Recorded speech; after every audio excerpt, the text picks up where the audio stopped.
चलो good morning विद्यार्थी मित्रों। हवे આપણે ચેપ્ટર નંબર 12 માં ઉદાહરણના દાખલા ગણવાના છે। હવે આપણે આમાં ઉદાહરણ પહેલું અને બીજું જે છે એ કેન્સલ કરેલા છે, એટલે આપણે જોવાનું થશે ઉદાહરણ નંબર 3 એટલે 12.3 નું ઉદાહરણ 12.3।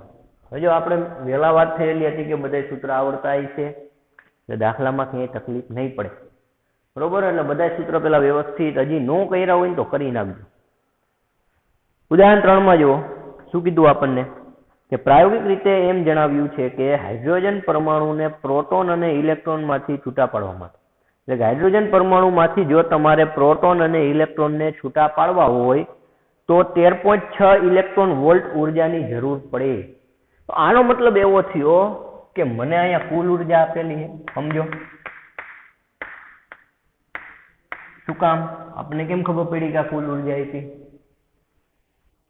થિયરી આપણે કરી ત્યારે મેં તમને એવી વાત કરેલી હતી કે જો આટલી ને આટલી ઉર્જા હું આપું પણ પ્લસ, તો કુલ ઉર્જા 0 થઈ ગઈ। કુલ ઉર્જા 0 થઈ ગઈ એનો મતલબ કે કક્ષામાં રહેલો જે ઇલેક્ટ્રોન જે છે એ કાયમી માટે અહીંયાથી છૂટો પડી જાય, બરોબર। તો અહીંથી આપણને ખબર પડે કે આપણને કુલ ઉર્જા આપેલી છે કેટલી, E બરાબર -13.6 ઇલેક્ટ્રોન વોલ્ટ જેટલી, બરોબર। પછી આગળ જોઈએ આપણે હાઇડ્રોજન પરમાણુમાં ઇલેક્ટ્રોનની કક્ષીય ત્રિજ્યા અને વેગની ગણતરી કરો। શું મેળવવાનું આપણે? કક્ષીય ત્રિજ્યા r અને કક્ષીય વેગ v હાઇડ્રોજન પરમાણુ માટે મેળવવાનું। તો પહેલા આ ઇલેક્ટ્રોન વોલ્ટમાં છે, આને આપણે જૂલમાં કન્વર્ટ કરી તો -13.6 એમના એમ ગુણ્યા ઇલેક્ટ્રોન વોલ્ટમાં જૂલમાં જઈએ એટલે 1.6 ગુણ્યા 10⁻−19 વડે આપણે ગુણી, તો આ બેનો આપણે ગુણાકાર કરશું એટલે અહીંયાથી આપણને મળશે -21.76 ગુણ્યા 10⁻−19 જૂલ। તો આ કુલ ઉર્જા આટલી થઈ ગઈ જૂલમાં। શું જોઈએ? કક્ષીય ઝડપ જોઈએ તો કુલ ઉર્જાનું સૂત્ર હતું, જો કિંમત જ મૂકવાની આપણે એમાં। કુલ ઉર્જા E બરાબર સૂત્ર યાદ કરો -E²/8πε0 × r। આવું સૂત્ર આપણને કુલ ઉર્જામાં મળેલું હતું, પેલી થિયરી હતી આપણી। હવે જો અહીંયા બધા એની કિંમત મૂકવી એના કરતા જે આપણે આવું કરીએ તો -E² એમના એમ અહીંયા 4πε0 કરી નાખું તો r ના r એમના એમ અહીંયા લઈ લો 1/2 ઈ થયું ને, રેડી। અહીંથી r ને આપણે સૂત્રનો કરતા બનાવી દે, r ને સૂત્રનો કરતા બનાવી દે એટલે આપણને કક્ષીય ત્રિજ્યા મળી જવાની, રેડી। અને આની બરાબર k મૂકી દઈ, જો 1/4πε0 આની જગ્યાએ k મૂકી દો -k²/2r। તો તેથી r બરાબર શું થશે તો કે -k²/2e થઈ ગયા, રેડી। ચાલો તો કિંમત મૂકો, માઇનસ ના માઇનસ, કે ની જગ્યાએ મૂકો 9 ગુણ્યા 10⁹ E એટલે ઇલેક્ટ્રોનનો વિદ્યુત ભાર થશે, આ થશે 1.6 ગુણ્યા 10⁻19 અને એનો થશે વર્ગ। ચાલો ડિવાઈડ બાય 2 ના 2 ઇન્ટુ કુલ ઉર્જા આપણને મળેલી છે -21.76 ગુણ્યા 10⁻19 જૂલ। ચાલો આનું કેલ્ક્યુલેશન કરીએ આપણે એટલે -19 એકવાર તો કેન્સલ થઈ જશે, એકવાર વધશે, બીજી ઘાત વધશે, અહીંયા -10 વધશે, રેડી। તો અહીંયાથી તમને કક્ષીય ત્રિજ્યા કેટલી મળશે તો કે કેલ્ક્યુલેશન કરીએ તો પહેલા r બરાબર તમને મળશે 0.5297, રેડી, ઇન્ટુ 10⁻−10 મીટર। તો આપણે આને ડાયરેક્ટલી લખી લઈએ તો શું થશે? અહીંયા જો 5.29 એવું થયું ને, 1 પોઈન્ટ ખસેડવું એટલે તો અહીંયા 5.3 લઈ લઉં અને ઘાતમાં થશે 10⁻11 મીટર। આ કક્ષીય ત્રિજ્યા થઈ ગઈ। હવે એક વસ્તુ ધ્યાનમાં રાખજો, MCQ સાંભળજો, MCQ હોય ને એમાં આ કિંમત ડાયરેક્ટ મૂકવાની થાય. ઘણા બધા MCQ તમને એવા જોવા મળશે. બરોબર, એમ કે હાઇડ્રોજન પરમાણુની કક્ષીય ત્રિજ્યા કેટલી, તો ગણતરી કરવા ન જવાય, આટલી જ થાય. હાઇડ્રોજન પરમાણુમાં કક્ષીય ત્રિજ્યા તમને કે ને, સાંભળજો, હાઇડ્રોજન પરમાણુમાં કક્ષીય ત્રિજ્યા કે એટલે 5.3 ગુણ્યા 10⁻11 મીટર આખું બંધ કરીને મૂકી દેવાની થાય. સમજણ પડી આખી વાત? કેમ કે અમુક દાખલા જ એવા આવશે, એક બે દાખલા એવા છે કે જેમાં તમારે કક્ષીય ત્રિજ્યાની કિંમત મૂકવી પડશે હાઇડ્રોજન પરમાણુ માટે. તો એના માટે છે વળી પાછું આખું ગણવાનું બે. સમજાય? તો આપણને જો આ કિંમત ખબર હોય તો આપણે ખાલી કિંમતની જ જરૂર છે, એ કિંમત તમે મૂકી આપો ડાયરેક્ટ. હાઇડ્રોજન પરમાણુમાં કક્ષીય ત્રિજ્યા તમને કહે ને એટલે આટલી 5.3 ગુણ્યા 10⁻11 આ મગજમાં બેહારી રાખવાનું થાય. બરોબર, ચાલો કક્ષીય ત્રિજ્યાનો વહીવટ પતી ગયો. કક્ષીય ઝડપ આપણે જોઈએ. તો કક્ષીય ઝડપ જોઈએ તો એના માટે પહેલા છેલ્લી રીતે જઈએ આપણે. હવે બાકી સૂત્ર બીજા થાય, ઝડપનું સૂત્ર તમે ઝડપ જ્યાં આવે એ સૂત્ર પણ લઈ આપો. પણ આપણે કુલ ઉર્જા આપી હે ને, તો મેં તમને એવી વાત કરેલી હતી, જો કુલ ઉર્જા ધન હોય ને તો ગતિ ઉર્જા ઋણ હોય, જો કુલ ઉર્જા ઋણ હોય તો ગતિ ઉર્જા ધન હોય. સૂત્ર જોવા હોય તો જોઈ લેજો.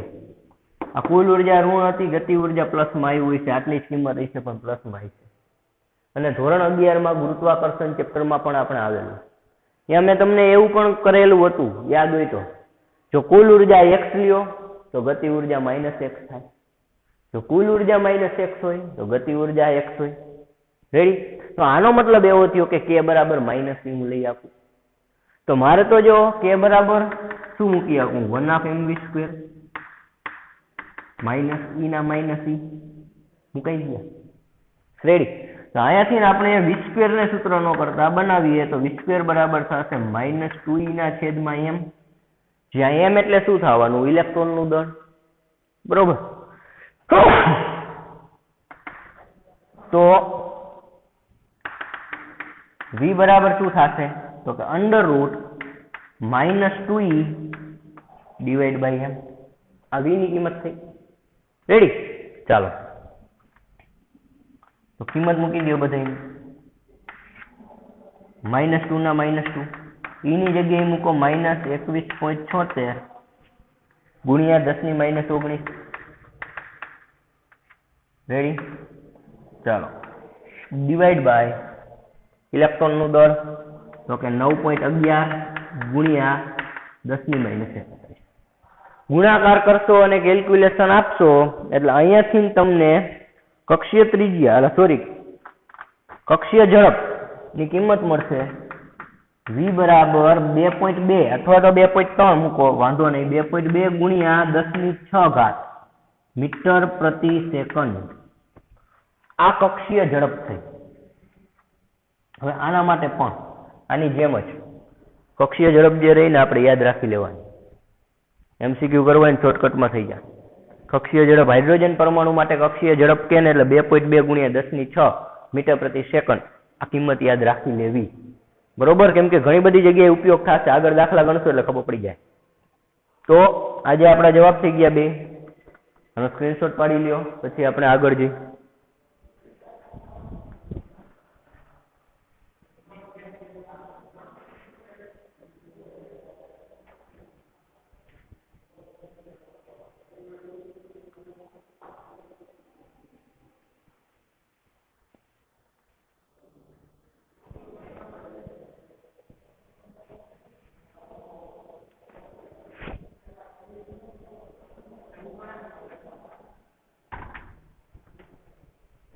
ચાલો હવે આગળ જોઈએ દાખલા નંબર 4. હવે જવાના દાખલા બધા આ હેલા હે.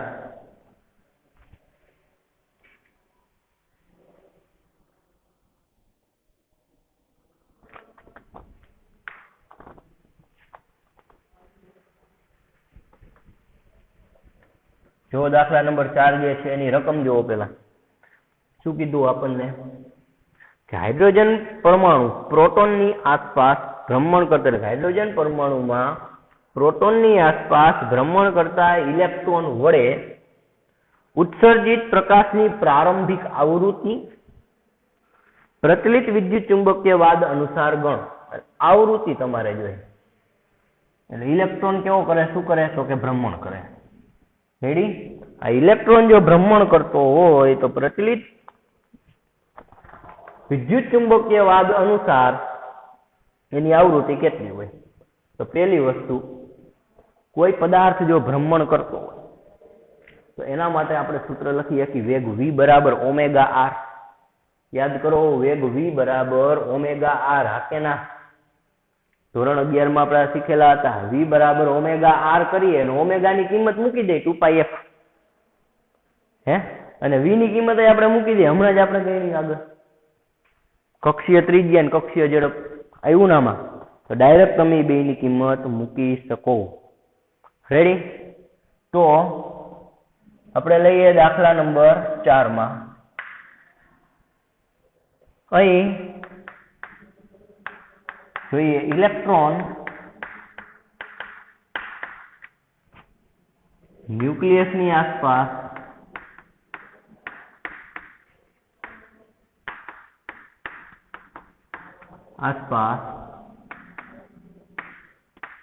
ભ્રમણ કરતો હોવાથી શું લખશું આપણે? વેગ v is equal to omega R. જ્યાં ઓમેગા એટલે શું હે? કોણીય આવૃત્તિ. તો હજી અહીંયા હું આમ લખી શકું ઓમેગા ની જગ્યાએ 2πf. f એટલે આવૃત્તિ જ છે. હારના આપણે તો આવૃત્તિ જોઈએ. તો f ને સૂત્રનો કરતા બનાવી તો v ના છેદમાં 2πf. તો કક્ષીય ઝડપ જે આપણે હમણાં જ આગળ તારવેલી હતી, કક્ષીય ઝડપની કિંમત 2.2 ગુણ્યા 10⁻6. હાઇડ્રોજન પરમાણુ છે, કીધું તું ને દાખલા અહીંથી હેલો થઈ જાય. આ 2 ના 2, આ 3.14 અને ત્રિજ્યા 5.3 ગુણ્યા 10⁻11.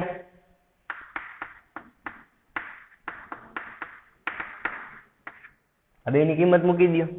તો કિંમત મૂકશો, આ બધા એનું કેલ્ક્યુલેશન કરશો એટલે તમને ડાયરેક્ટ ત્યાંથી આવૃત્તિ મળી જશે.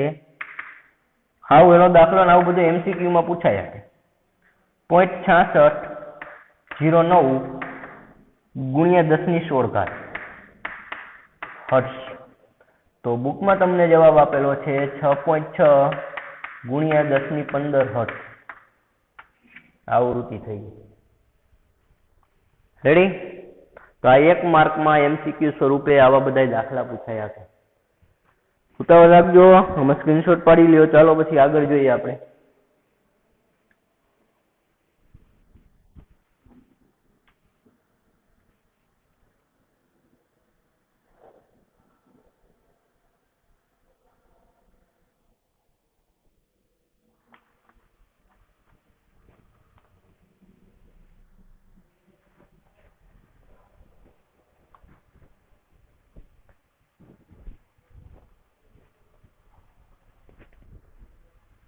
હવે જો દાખલા નંબર 5.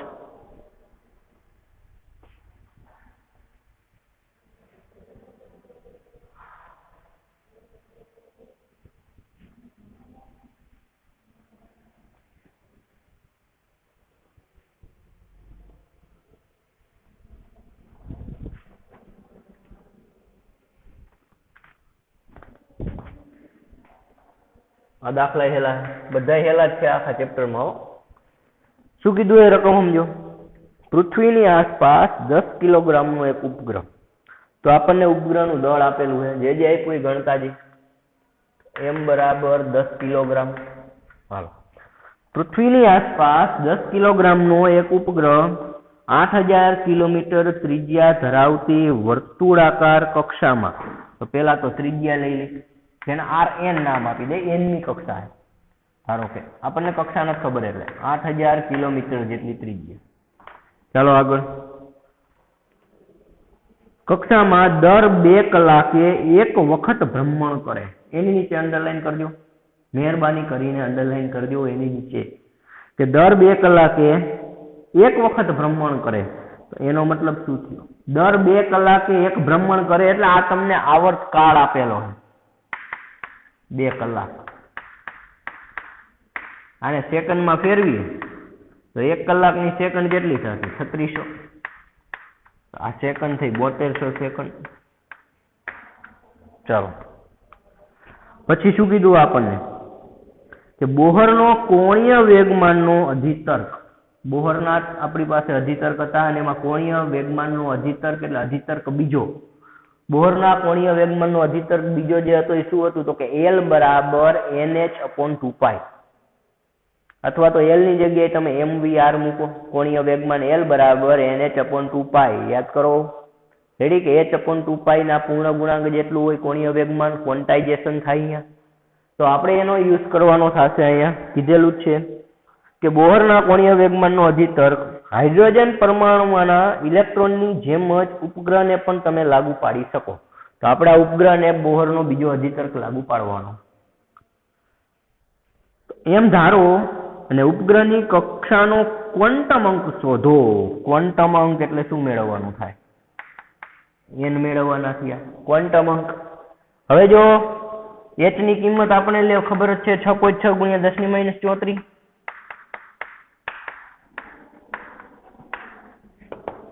રેડી? ચાલો આપણે મેળવવાનો થયો ક્વોન્ટમ અંક.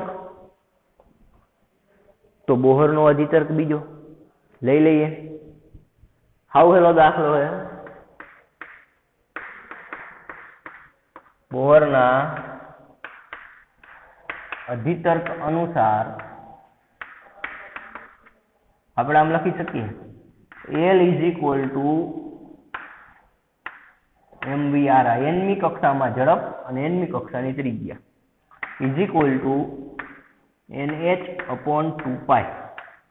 આપણે n જોઈએ. શું જોઈએ? n. h છે 2π ની કિંમત છે r. r પણ છે આપણી પાસે. ઇલેક્ટ્રોનનું ઉપગ્રહનું દળ પણ v નથી હે ને? v નથી તો જો તો v બરાબર શું લખશું? આ m ના m. વેગ બરાબર અંતરના છેદમાં સમય. તો અંતર કેટલું કાપે? એક ભ્રમણ કરે એટલે પરિઘ જેટલું. તો v ની જગ્યાએ એવું લખાય 2πr ના છેદમાં t. રેડી? ચાલો આ rn ના rn અને NH/2π m ના m. હવે n ને સૂત્રનો કરતા બનાવીએ આપણે. તો n ને સૂત્રનો કરતા બનાવીએ એટલે બધી વસ્તુ જે ત્રણેય જે છે 2 ઉપર જશે, 2 અને π h નીચે આવશે. તો આ m ના m. રેડી? હાલો આ 2 ઉપર આવ્યા એટલે અહીંયાથી 4π² થશે. આ rn² એટલે કે rn આનો થઈ ગયો સ્ક્વેર. m આવી ગયા, આ 4, આ π² થઈ ગયા. રેડી? ચલો rn² થઈ ગયા ડિવાઈડ બાય t તો હતા જ અને આ h. આ બધાની આપણે કિંમત મૂકી દઈ. રેડી? એટલે આપણને અહીંથી જવાબ મળી જાય. તો કિંમત મૂકીએ. ક્વોન્ટમ અંક જ આપણે ગણવાનો છે. દળ આપેલું આપણને 10 કિલોગ્રામ. 10 મુકાઈ ગયા. 4π એટલે 3.14. હાલો 3.14 નો વર્ગ. ત્રિજ્યા 8000 કિલોમીટરમાં છે. બરોબર? મીટરમાં કન્વર્ટ કરીએ નો કરી તો બહુ વાંધો નહીં આવે. બરોબર? તો એ આમાં કરેલી છે કે નહીં? બરોબર? 8 અને નીચે આવર્તકાર. આવર્તકાર પાછું સેકન્ડમાં લીધો ને, કરી જ નાખી. હાલો તો જો 8000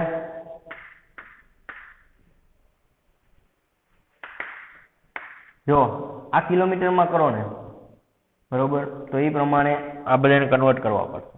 તો આને કિલોમીટરમાં મીટરમાં વહી જાય.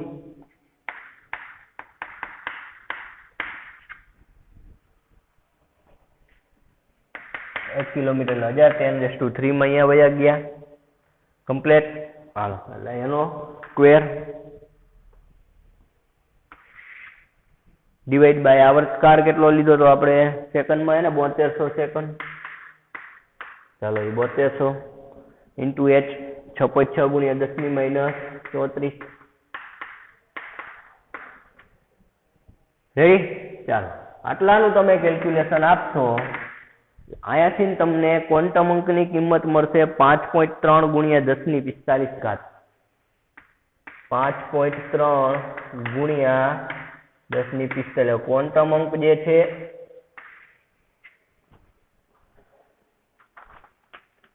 એની કંઈ તમારે એકમ મૂકવાની જરૂર નથી હો, સંખ્યા છે. કરી લ્યો, સ્ક્રીનશોટ પાડી લ્યો.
હવે આગળ જોઈ.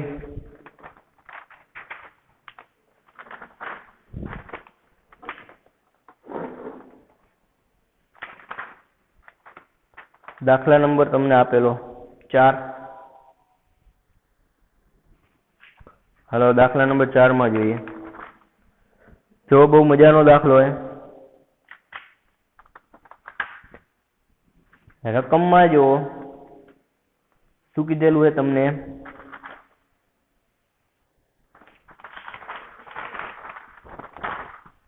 કે રીડબર્ગના સૂત્રનો ઉપયોગ કરો. ખાસ અંડરલાઈન કરજો અહીંયા, રીડબર્ગના સૂત્રનો ઉપયોગ કરવા.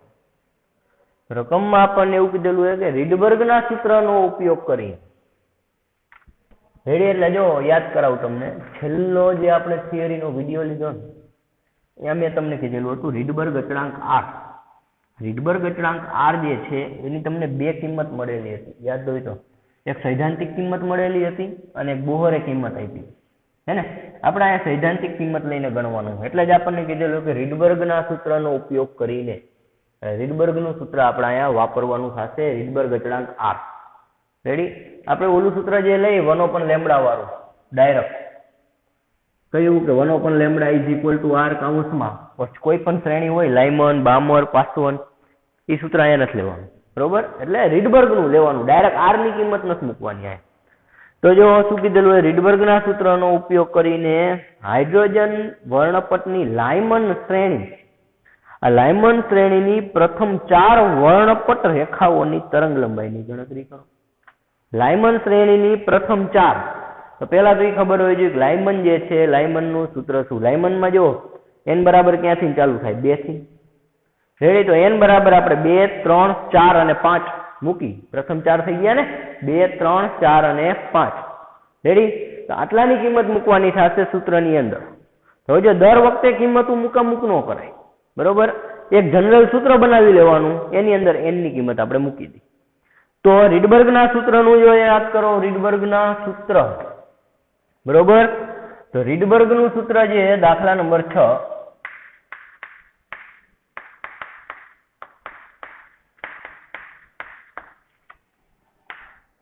hc/λ. એ લેમ્બડા if લીધેલા હતા, જો મેં તમને યાદ હોય તો. હાલો એ જ મૂકી દઉં. Is equal two me⁴/8ε02h². આવું સૂત્ર આપણી પાસે આવેલું હતું રીડબર્ગનું, યાદ હોય તો. અને અહીંયા 1/f² માઇનસ 1/ni², આ મોટા અક્ષરે લખેલું મેં, એટલે તમને દેખાય શું કહેવા માંગુ. આ રીડબર્ગનું સૂત્ર, આ hc/λ. h અને c ને બે ને નીચે જવા દે. અહીંયા sin 1/λ is equal two me⁴/8ε02, આ h ઘન અને આ c. રેડી? ચાલો કાઉન્સમાં 1/nf² માઇનસ 1/ni². હવે જો આપણે આ બધાની કિંમત મૂકી, બરોબર? આ બધાની કિંમત મૂકીને એટલે આપણને એક વેલ્યુ મળતી હતી, જો અહીંયા યાદ હોય તો તમને, બરોબર? જો એ વેલ્યુ યાદ ન હોય તો હજી એક બીજી મેથડ કરી દો. ઉપર રીડબર્ગની R ની જો તમને કિંમત ન ખબર હોય તો હજી બીજી મેથડ કરી દઉં. આ કાઢ દો. આટલાની તો કિંમત તમને ખબર જ છે. me⁴ epsilon 0 square h square એટલે આ શું છે? ઉર્જાનું સૂત્ર. હાઇડ્રોજન પરમાણુ માટે પ્રથમ ઉર્જાનું સૂત્ર આવું હતું, બરોબર? તો જો અહીંયા આપણે આવું મૂકી તો આ Hc ના લેમડા IF ના લેમડા IF આની જગ્યાએ 13.6 ઇલેક્ટ્રોન વોલ્ટ થાય. આ કાઉન્સમાં લખ દઉં. આ બધાની તમે કિંમત મૂકશો ને, ન મૂકો ને તો આમાં ખબર જ પડી જાય. જો me⁴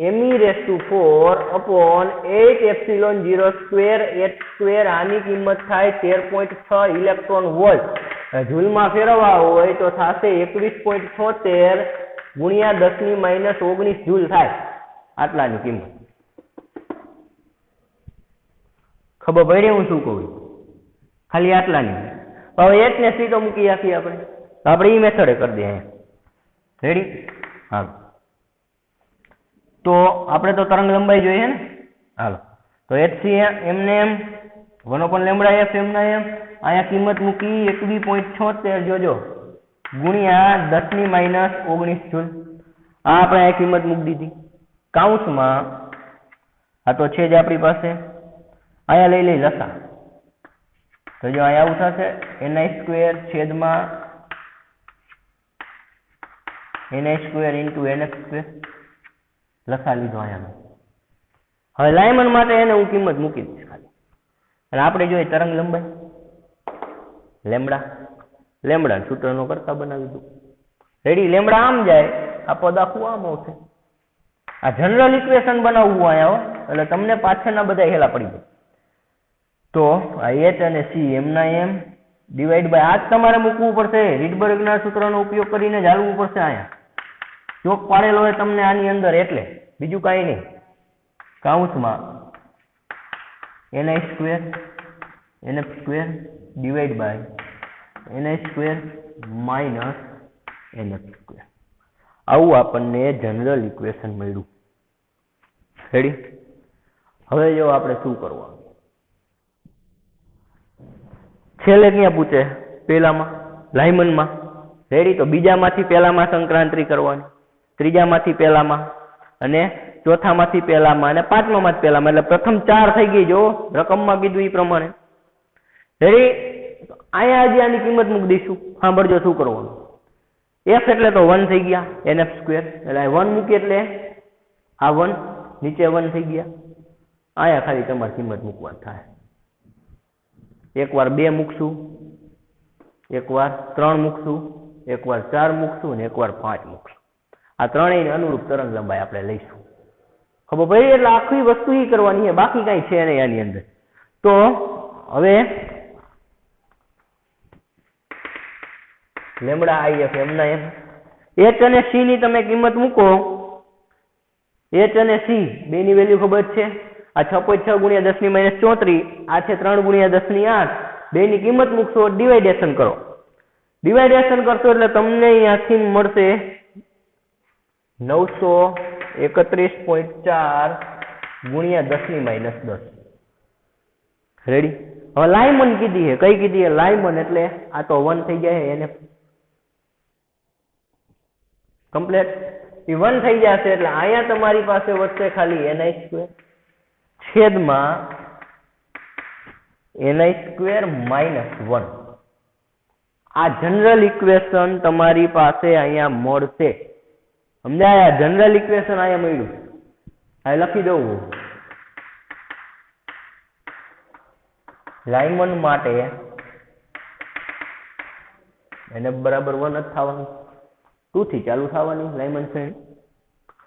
પ્રથમ 4 કીધી.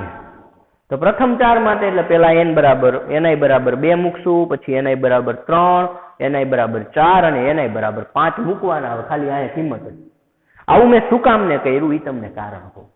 દર વખતે તમારે આની અંદર મૂકવાની થાય ને કિંમત. 2 મૂકો, અહીંયા 1, અહીંયા 2, અહીંયાથી ચાલુ કરો. અહીંયા ધારો કે 1, અહીંયા 2 મૂકો. વળી આખી ગણતરી કરવાની. વળી આ બધું જે કઈ કેલ્ક્યુલેશન આવે, તો એના કરતા એક આ જનરલ ઇક્વેશન બનાવી નાખ્યું આપણે. સમીકરણ 1 નામ આપી દઈ. સમીકરણ 1 માં ni બરાબર 2 મૂકવાના, પછી 3 ને 4 ને 5, એટલે આપણે ડાયરેક્ટ જવાબ મળી. ખબર પડી? તો આપણે આ ગણી નાખીએ. હવે તો સમીકરણ 1 માં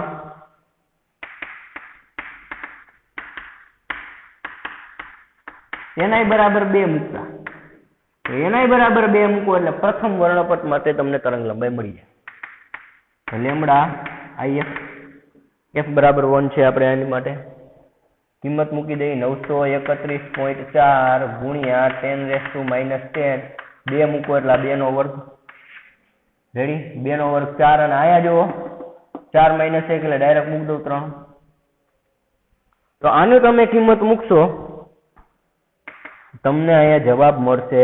પેલા તમને 10⁻10 માં મળશે મીટરમાં, જેને એંગસ્ટ્રોમમાં ફેરવતા તો આવડે બધાય. 1218 એંગસ્ટ્રોમ આટલો મળશે, 12-18 એંગસ્ટ્રોમ. હવે સમીકરણ 1 માં ni બરાબર 3 મૂકતા. ni બરાબર તમે 3 મૂકશો એટલે લેમડા if 931.4 ગુણ્યા 10⁻10. રેડી? હાલો, ni બરાબર 3 મૂકો એટલે 3 નો વર્ગ 9 ડિવાઈડ બાય 9 - 1 એટલે આ થયા 8. આનું તમે કેલ્ક્યુલેશન આપશો એટલે અહીંયા તમને મળશે 1028 એંગસ્ટ્રોમ. પછી 4 મૂકવાના થશે.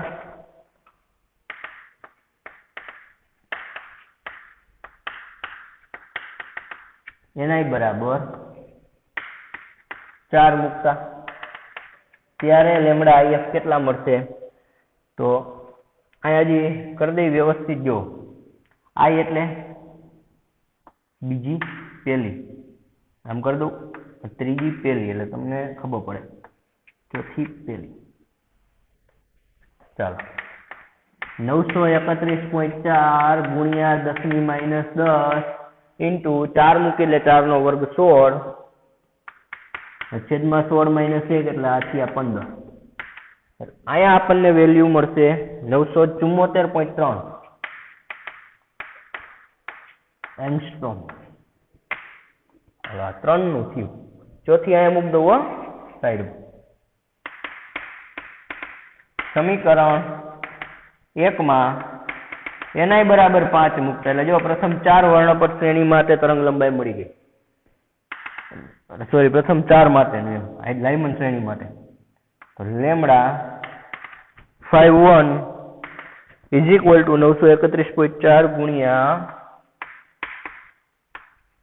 10⁻10 5 મૂકીએ એટલે એ થશે 25 અને 25 - 1 એટલે એ થશે 24.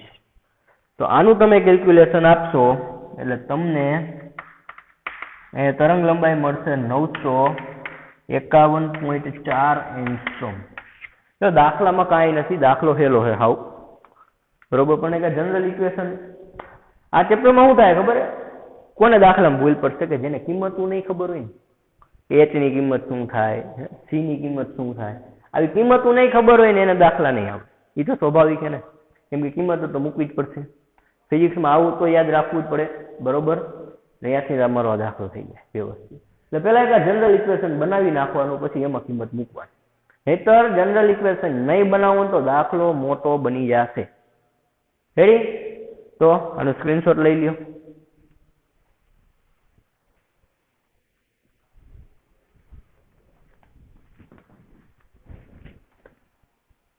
હવે બાકીના દાખલા પછી ગણ્યું નેક્સ્ટ લેક્ચરમાં. અહીંયા સુધીનું આજે રાખીએ આપણે બરોબર. આનો વ્યવસ્થિત સ્ક્રીનશોટ લઈ લઈએ.